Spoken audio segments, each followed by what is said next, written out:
Apakah yang Bapak bisa bagikan tentang kurikulum Merdeka, Pak? Kurikulum Merdeka itu mengacu tentang keleluasannya untuk siswa mempelajari materi. Contoh, mereka bebas memilih. Jadi guru itu sebagai hanya fasilitator baik. Jadi guru siswa lebih bebas memilih ya. Bagaimana pandangan Bapak setelah menerapkan kurikulum Merdeka ini?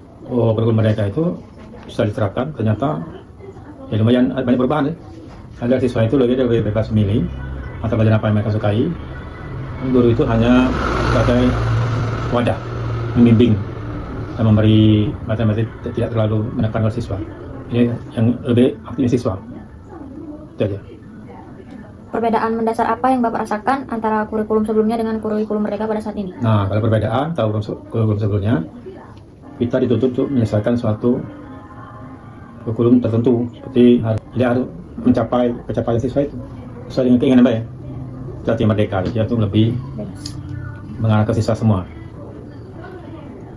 Dari kurikulum Merdeka ini apa implementasi yang paling Bapak sukai? Implementasi yang paling Bapak sukai kira-kira belajar kelompoknya. Ya, belajar kelompok ya. Jadi mereka itu bisa contohnya untuk memberikan guru sebaya ya. Guru sebaya kan belajar dengan teman sebaya itulah. Jadi guru cuma nengok. Jadi siswa itu sebaya itu yang ada siswa kan, jadi dia berinteraksi sama siswa yang banyak. Itu yang paling implementasinya. Apa pendapat Bapak mengenai deep learning? Nah, deep learning itu belajar melalui jarak jauh itu menurut saya sendiri ya pribadi ya, itu kurang efektif. Karena itu ngapa? Karena kita butuh praktek, butuh tatap muka. Kalau learning kan, karena mereka cuma langsung baik dan ngikuti. Mana kalau pelajaran eksak seperti Pak sendiri ya, eksak. Belajar baik untuk learning itu tidak masuk sama sekali. Jadi kalau pelajaran sejarah ya, pelajaran eksak susah. Berarti kurang efektif Iya, ya, Pak? efektif. Harus tatap muka itulah. Deep learning. Bagaimana menurut Bapak tentang 7 kebiasaan anak Indonesia hebat? 7 kebiasaan anak-anak hebat. Yang hebatnya baik.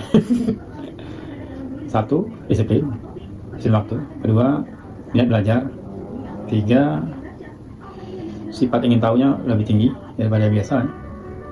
4. Mungkin cara bersosialisasi antar siswa lebih hebat sekarang daripada yang dulu.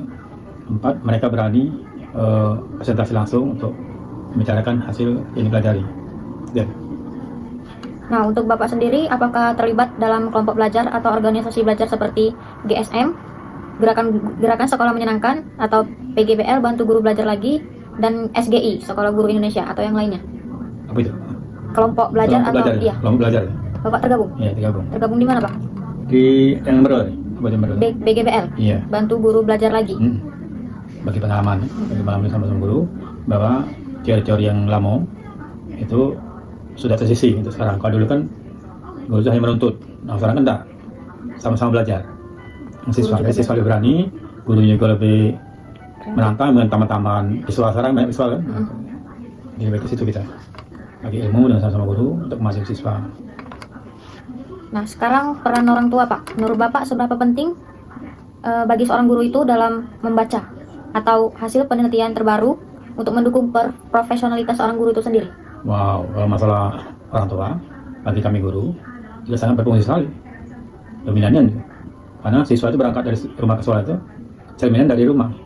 Kalau mau dia dibimbing, ditambah ilmu, dibina oleh orang tua atau orang tuanya sebagai guru kedua, itu siswa akan lebih cermin baik daripada dengan orang tua di rumah yang tidak tahu sama sekali. Bahkan guru pertama itu ya di rumah. Guru pertama, yang pertama di rumah, baru di sekolah. Nah, gambaran siswa-siswa itu gambaran di rumah. Sangat penting gambaran dia di sekolah itu di rumah juga dasarnya. Seperti contoh dia sering di sekolah ngomong kasar, itu kan dari rumah mungkin itu. Mungkin maknya kalau marah, cak mana, jadi itu bawa di sekolah. Terus itu, jadi gambaran dari rumah itu, udah di sekolah dia di rumahnya itulah. Sangat penting itu, sangat penting peran orang tua. Ya, dan memang siswanya, anak-anaknya. Kalau seberapa penting bagi seorang guru dalam menulis, baik itu buku, artikel, tulisan ilmiah di media digital? Kalau sudah menulis satu guru itu tidak pula terlalu penting. Yang penting bagaimana cara dia menimba ilmu baru untuk diterapkan ke siswanya. Kalau sudah menulis saja kan kurang untuk siswa, kan untuk media ya, untuk siswa tidak pula. Bagi guru. Bagi guru, karena guru itu harus Yang baik untuk Apakah terdapat pengalaman mengajar yang dapat dibagikan untuk membantu kami sebagai mahasiswa dalam mencintai profesi guru? nah itu. Jadi kalau untuk bagi ilmu guru untuk para mahasiswa, langkah yang penting sekali untuk siswa itu bagaimana cara guru itu untuk senang dengan gurunya dulu. Agak dulu pelajarannya. Iya. Kalau dia senang gurunya, pelajaran masuk dia. Tidak kita ngajak siswa itu supaya dia senang dengan kita, baru ke pelajarannya. Atau cara kita mancing dia bertanya, cara kita ngomong di kelas, atau contoh ada seorang guru menuntut siswanya untuk pintar dalam belajar tertentu ya, contoh kalau bahasa pintar harus ada sekian nilainya. Ada terkatakan seperti ibu, itu tidak bagus. Kalau siswa kita nuntut guru, nuntut siswa cak ibunya, cak gurunya, nanti kan tidak beres gurunya. Itu kira-kira. Jangan terlalu menuntut siswa, hak dia pikirkan juga. Itu kuncinya juga kan. Utamanya misalkan dia senang itu dulu. Mana dia lebih senang aja. Nah, kira-kira. Ya, pengalamannya. Sementara itu gampang lah materi. Masa dia semangat dia masuk materi. Ya. Kalau dia tegang takut dengan gurunya kayak belum masuk. Cepat matematika kan. Dari dulu tahun dulu Pak tuh masuk kan. Takut kalau budak. Budak takut apa-apa budak. Kalau itu bukannya dengarkan, takut.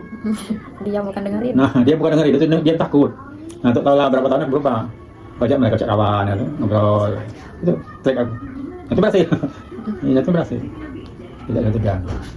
Sedap.